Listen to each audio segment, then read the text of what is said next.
Amém, glória a Deus, louvado seja o nome do Senhor para toda a eternidade. Vamos dar um exemplo do povo americano, né? Hoje, esse mês de janeiro, está fazendo um ano que o presidente americano está no poder lá, que eles escolheram. Durante esse um ano ele já demitiu várias pessoas. Ele demitiu, ele deu a conta. Aí fizeram um balanço aí sobre a gestão dele.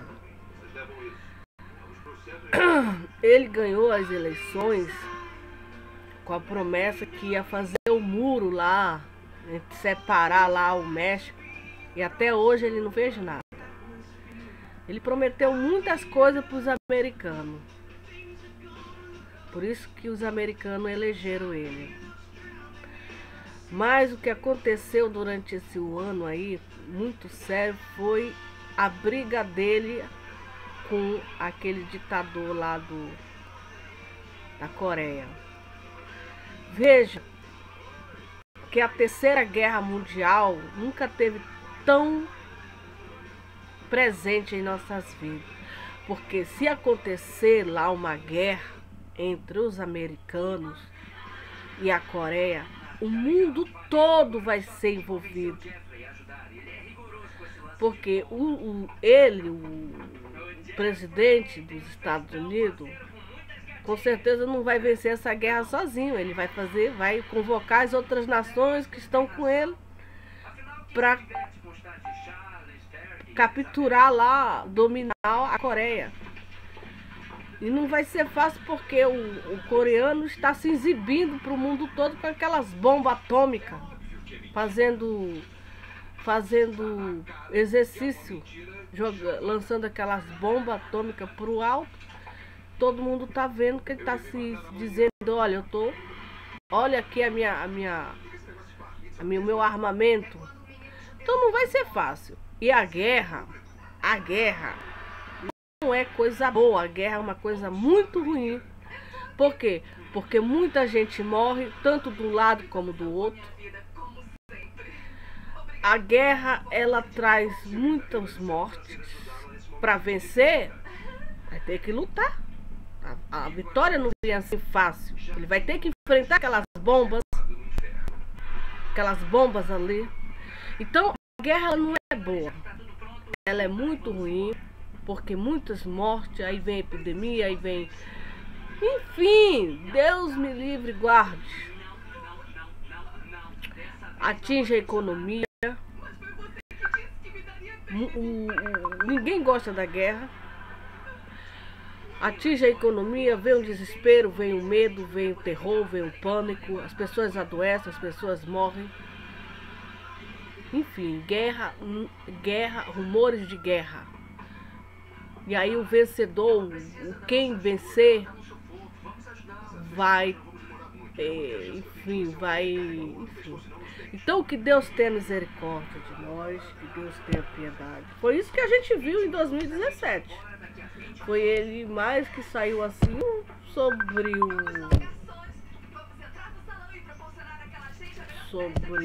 a segurança, muito. Não, estou falando lá pro exterior. Muito terrorismo. Aquele terrorismo que aconteceu lá, não sei aonde, na França. Muita gente morrendo. E que Deus tenha misericórdia. E eu não sei como é que vai ficar a situação. Só Deus é quem sabe. Só Jesus é quem sabe. Nós estamos falando sobre o apóstolo João. Nós estamos no livro de João. Nós vamos ler o Evangelho de João.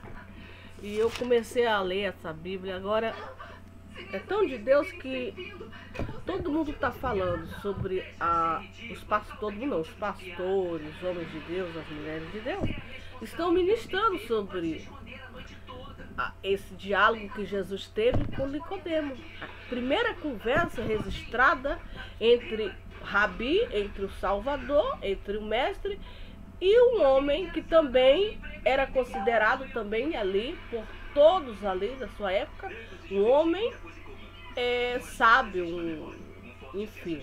Esse diálogo que Jesus teve com ele não foi um diálogo qualquer, foi um diálogo muito importante, importantíssimo. Que Jesus instrui Nicodemo, ele dá uma... Jesus só instrui... Não, Jesus não instrui só Nicodemo, Jesus instrui Socorro. Jesus instrui a Maria, Jesus instrui o João, Jesus instrui o mundo. É a instrução. Ele é o verdadeiro instrutor. Ele instrui para quê? Para que nós tenhamos uma vida saudável, para que nós tenhamos uma vida justa, uma vida reta, uma vida temente a Deus. Ele é o nosso, faça isso, faça isso, faça isso, faça isso, faça isso.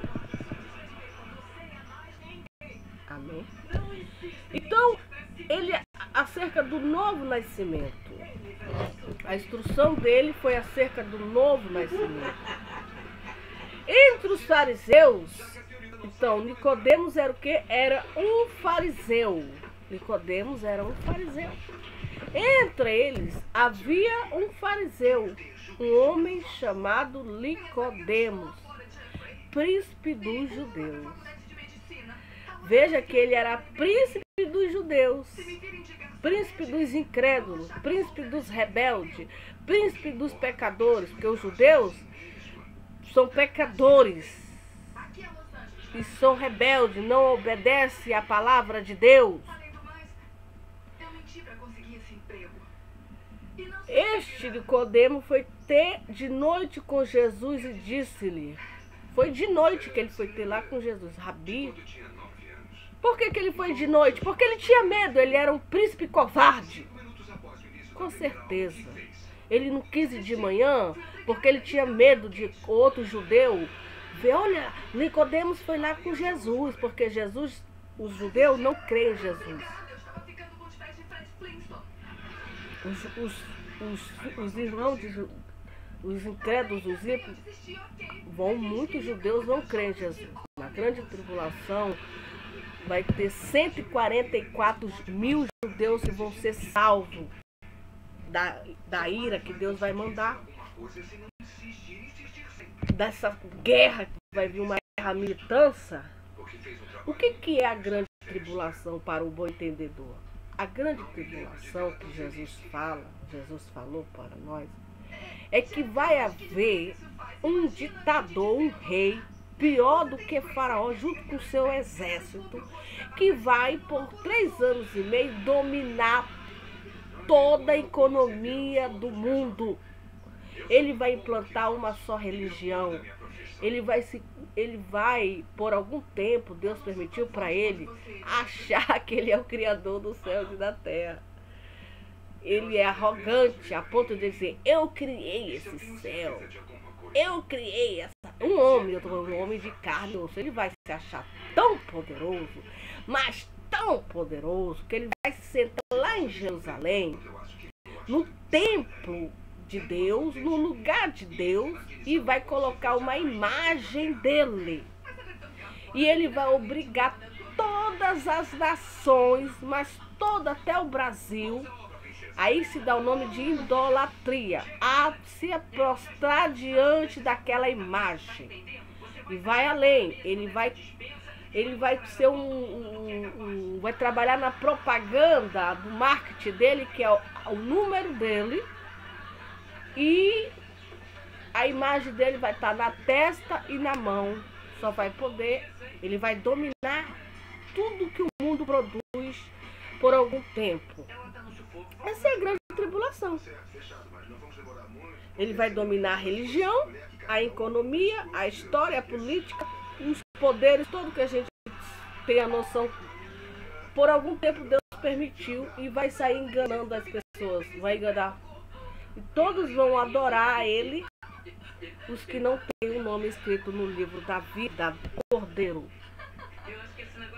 Rejeita a Bíblia, não crê na palavra, e vai adorar esse homem. Eu sou Deus. Vai se sentar no templo de Deus e vai dizer, eu sou Deus. Deus vai permitir que esse homem acredite por algum tempo, que o diabo vai colocar na mente dele que ele é Deus. E ele vai ter os adoradores dele. Por incrível que pareça, ele vai ter os adoradores dele. Os seguidores, os discípulos. Vai ter um livro, vai ter vários livros falando da doutrina dele. Vai ter vai ter muita gente que ele vai ser adorado. Mas só vão adorar eles que não tiverem com o nome escrito no livro da vida do Cordeiro, que foi morto desde o princípio. E é desse cenário que Deus promete nos livrar. Porque ele não vai ficar de braços cruzados. Ah, você não me adora? Tá bom, siga-se seu caminho em paz. Não. Não me adora? Vai ser decapitado. E quem trabalha com esse regime, pelo que a gente tem uma noçãozinha, são o povo lá são os com decapitação, que a gente vê um pedacinho só. Esse povo aí da Síria, do Irã, esse povo lá. Então talvez Deus entregue o domínio, não tenho certeza. Mas pelo um pouquinho já que Deus permitiu que eu tenha, talvez essa grande tribulação são o próprio Irã, o islamismo, venha ter esse poder, porque eles trabalham com a violência, com decapitação. E Deus disse, serão decapitados os que não adorarem. E vai ser filmado, vai ser gravado, pensa que vai ser tudo escondidinho, segredo. Não. Vai ser um espetáculo do mundo. Então, Nicodemos, ele foi lá com Jesus, príncipe dos judeus, à noite, para que ninguém visse ele. Ah, não quero que ninguém me veja, eu vou lá escondidinho, conversar com ele. E este foi ter de noite com Jesus e disse-lhe, Rabi, bem sabemos que és mestre, vindo de Deus. Porque ninguém pode fazer estes sinais que tu fazes se Deus não for com ele. Então, ele sabia, Nicodemos. Ele sabia. Ele era príncipe. E aí ele dizia para os seus discípulos, olha, gente, eu sou príncipe, eu sou professor, eu sou doutor da lei. Eu vou te dizer uma coisa, esse homem aí, esse Jesus aí, Deus é com ele, porque o que ele faz, que todo mundo está sabendo aqui, ninguém pode fazer isso se Deus não estiver com ele, se uma força maior não estiver com ele, porque da parte dele ele não pode fazer nada. Mas porque Deus está com ele, ele está fazendo isso. Então Nicodemos sabia que és mestre vindo de Deus, porque ninguém pode fazer esses sinais que tu fazes se Deus não for com ele. Jesus respondeu e disse, na verdade te digo que aquele que não nascer de novo não pode ver o reino de Deus. Então tem que nascer de novo. Aí ele diz, disse Nicodemo, como pode um homem nascer sendo velho? A Bíblia não dá a idade de Nicodemos, mas ele já era velho, 80, 70, 90, não sei. Ele era velho, ele era idoso. Como que eu posso? Ele era um velho para ser príncipe dos judeus. Como pode um homem velho, porventura pode tornar a entrar no ventre de sua mãe e nascer? Como ele era príncipe, ele estava atrás do conhecimento, ele estava lá com o coração dele aberto, ele acreditava em tudo. Ele podia até acreditar que um homem velho de 80, 90 anos poderia retornar ao ventre da mãe dele e nascer de novo. Só que ele teria que ter essa experiência, porque para Deus nada é impossível. Só que ele pode isso, ele questionou na mente dele. Mas não era desse nascimento que Jesus estava falando, nascimento carnal. Disse Nicodemo, como pode nascer sendo velho?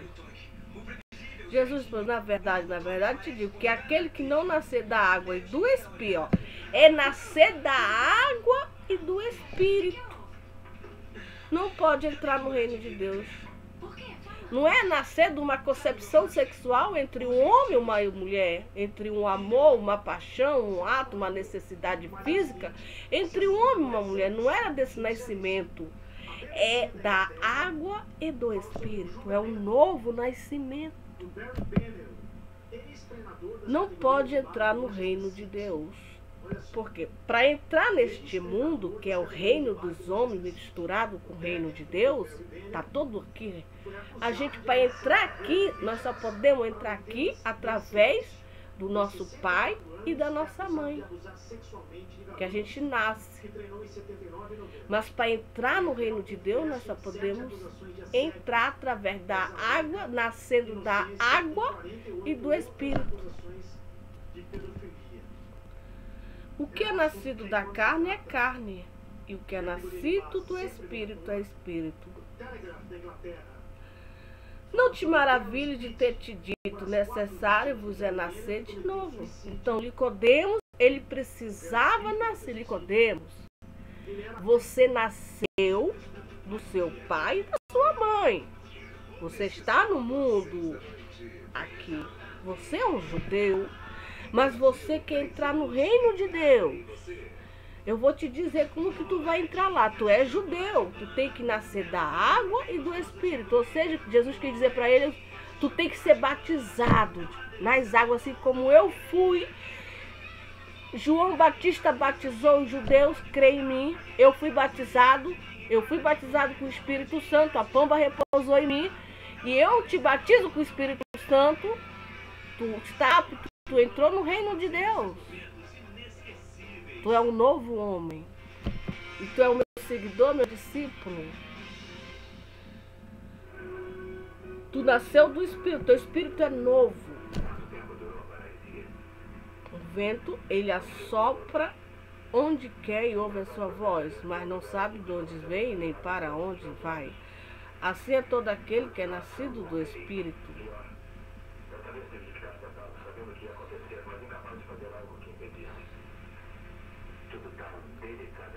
Tem que nascer do Espírito. Não é mais do papai nem da mamãe, é do Espírito de Deus. Nicodemo respondeu e disse, como pode ser isso? Ele não entendia como, mas é uma aula tão difícil que tu tá me dando, eu já tô dormindo, eu tô cansado, eu tenho que dormir. Como pode isso? Mestre, eu não estou entendendo, eu não estou compreendendo.